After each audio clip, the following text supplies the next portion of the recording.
Hi! என்னங்க Saturday வந்துருச்சா? ஒரே கன்ஃப்யூஷனா? என்ன சமைக்கலான்னு? கவலை விடுங்க. நம்ம சோலா பட்டரா இருக்கும்போது நீங்க ஏன் கவலைப்படணும்? அதாங்க நம்ம பூரியும் சன்னா மசாலா அல்டிமேட் காம்பினேஷன் தானே! உங்களுக்கு பிடிக்கும்னு எனக்கும் தெரியும். அண்ட் இது மறக்காம பாப்பாக்கு பேக் பண்ணி குடுத்துருங்க.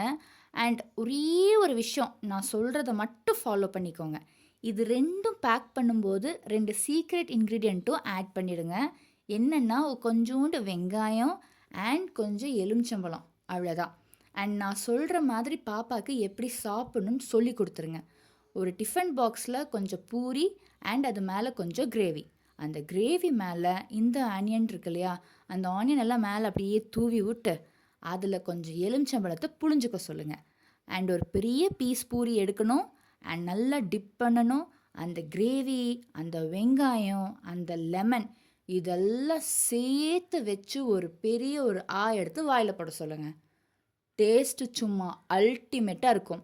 அண்ட் கொஞ்சம் எக்ஸ்ட்ரா பூரி குடுத்துட்ருங்க. ஏன்னா ஃப்ரெண்ட்ஸுக்குமே ஷேர் பண்ணணும்.